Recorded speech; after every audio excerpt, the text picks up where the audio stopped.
اجنبی عورت کے ساتھ نکاح کرنا تو جائز ہے، لیکن اجنبی عورت کے ساتھ نکاح کے بغیر وطی کرنا اس کی اجازت ہے؟ تو دیکھو یہاں پر اگر ہم نکاح کا حقیقی معنی مراد لیتے ہیں نا تو وطی والا معنی متعین ہوگا، اور اجنبی عورت کے ساتھ وطی شرعاً محجور ہے، لہٰذا عادتاً بھی وہ متروک ہوگی۔ قسم عامتاً ان چیزوں کی کھائی جاتی ہے جو جائز ہو، اور وہ آدمی اس قسم کے ذریعے سے اس جائز چیز کو اپنے لیے متروک کرنا چاہتا ہو۔ مثلاً میرے لیے شہد کھانا حلال ہے، تو اب میں اگر ناراض ہوں کسی سے تو قسم کے ذریعے سے اس جائز چیز کو میں اپنے لیے متروک کر دوں گا کہ میں قسم کھاتا ہوں کہ اب میں شہد کبھی کھاؤں گا نہیں، یعنی یہ چیز میرے لیے جائز تھی لیکن قسم کے ذریعے سے میں نے اس کو متروک کر دیا۔ تو قسم عامتاً جب لوگ کھاتے ہیں تو کیا پہلے سے جو چیز متروک ہو قسم کے ذریعے سے اس کو واپس متروک کرتے ہیں، یا پہلے جو چیز جائز ہو قسم کے ذریعے سے اس کو متروک کرتے ہیں؟ دستور تو یہی ہے نا کہ قسم کے ذریعے سے پہلے جو جائز چیز ہوتی ہے اس کو متروک کیا جاتا ہے، جو پہلے سے ہی متروک ہو آدمی قسم کے ذریعے سے اس کو متروک کرنے کی زحمت اٹھاتا نہیں۔ مثلاً سور کا گوشت کھانا میرے لیے پہلے سے حرام ہے، تو میں ظاہر سی بات ہے کبھی یہ قسم کھاؤں گا نہیں کہ میں قسم کھاتا ہوں کہ میں سور کا گوشت کبھی نہیں کھاؤں گا، ارے وہ تو پہلے سے ہی میرے لیے ناجائز ہے، تو میں قسم کے ذریعے سے اس کو واپس متروک کرنے کی زحمت کیوں برداشت کروں؟ تو عامتاً لوگوں کے مابین رواج یہ ہے، عادت یہ ہے کہ وہ قسم ان چیزوں کی کھاتی ہے جو جائز ہوں، اور وہ قسم کے ذریعے سے اس کو متروک بناتے ہیں۔ اب اجنبی عورت کے ساتھ وطی کرنا جائز نہیں ہے، تو پھر قسم کے ذریعے سے آدمی اس ناجائز چیز کو واپس متروک کیوں قرار دے گا؟ ضرور نکاح کا کوئی ایسا معنی مراد ہے جو اجنبی عورت کے ساتھ جائز ہو، میں اس جائز چیز کو وہ قسم کے ذریعے سے متروک بنانا چاہتا ہوں، عادت اسی پر جاری ہے۔ تو جب اجنبی عورت کے ساتھ وطی شرعاً محجور ہے تو عادتاً بھی وہ متروک ہوگی۔ جب وطی کا حقیقی معنی مراد نہیں تو پھر مجازی معنی مراد ہوگا، اور مجازی معنی عقد نکاح کرنا۔ اجنبی عورت کے ساتھ عقد نکاح کرنے کی اجازت ہے، وہ قسم کے ذریعے سے اس اجازت کو متروک کرنا چاہتے ہیں، لہٰذا یہ بات متعین ہوگی کہ یہاں پر نکاح کا مجازی معنی مراد ہے اور وہ عقد نکاح کو مراد لے رہے ہیں۔ تو اگر کسی نے قسم کھائی کہ وہ فلاں عورت کے ساتھ جو اجنبی ہے عقد نکاح نہیں کرے گا، تو اگر وہ عقد نکاح نہیں کرتا تو حانث نہیں ہوگا نا؟ اگر وہ عقد نکاح نہیں کرتا اس کے ساتھ تو اس کی قسم ٹوٹے گی نہیں، نہ اس پر کفارہ لازم آئے گا۔ اب اس نے کیا ایسا کہ زنا کیا اس نے، اور زنا کر کے اس نے اس کے ساتھ وطی کر لی، دخول کر لیا، یعنی نکاح کا جو حقیقی معنی ہے وہ اس نے کر لیا اس عورت کے ساتھ۔ اب زنا کا وبال تو اس پر ہے ہی، اور جو شریعت نے سزا دی ہے وہ بالکل واضح ہے، لیکن کیا اپنی اس قسم کے اندر وہ حانث ہوگا؟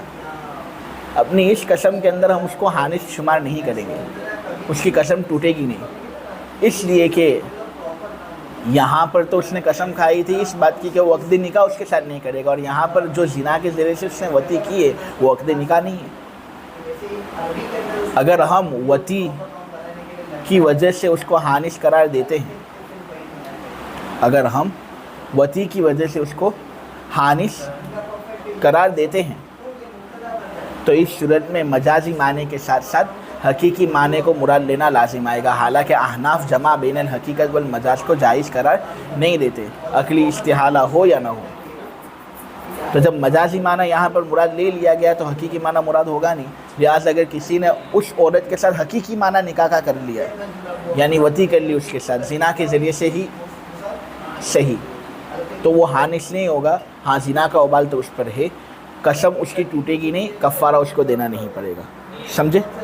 تو ہمارے اصحاب نے یہ بات کہی کہ اگر کسی نے قسم کھائی کہ وہ فلاں عورت سے نکاح نہیں کرے گا اور فلاں عورت اجنبیہ ہے، تو اس کا یہ قول عقد پر محمول ہوگا، یعنی مجازی معنی عقد نکاح پر محمول ہوگا، وطی کا محل اس اجنبی عورت کا نہ ہونے کی وجہ سے، یہاں تک کہ اگر اس نے اس عورت کے ساتھ وطی کر لی زنا کے ذریعے تو پھر وہ حانث نہیں ہوگا، کیونکہ جب مجازی معنی مراد لے لیا گیا ہے تو پھر ہم حقیقی معنی کو کس طرح مراد لے سکتے ہیں؟ سؤال وَلَئِنْ قَالَ إِذَا حَلَفَ لَا يَضَعُ قَدَمَهُ فِي دَارِ فُلَانٍ يَحْنَثُ لَوْ دَخَلَهَا حَافِيًا أو متنعلا أو راكبا. سوال آخر: وكذلك لا يسكن دار فلان يحنث لو كانت الدار ملكا لفلان أو كانت بأجرة أو عارية، وذلك جمع بين الحقيقة والمجاز. سؤال آخر: لو قال عبده حر يوم يقدم فلان فقدم فلان ليلا أو نهارا يحنث. الجواب عن السؤال الأول: قلنا وضع القدم صار مجازا عن الدخول بحكم العرف، والدخول لا يتفاوت في الفصلين. الجواب عن السؤال الثاني: ودار فلان صار مجازا عن دار مسكونة له، وذلك لا يتفاوت بين أن يكون ملكا له أو كانت بأجرة له. الجواب عن السؤال الثالث: واليوم في مسألة القدوم عبارة عن مطلق الوقت، لأن اليوم إذا أضيف إلى فعل لا يمتد يكون عبارة عن مطلق الوقت كما عرف، فكان الهنس بهذا الطريق لا بطريق الجمع بين الحقيقة والمجاز.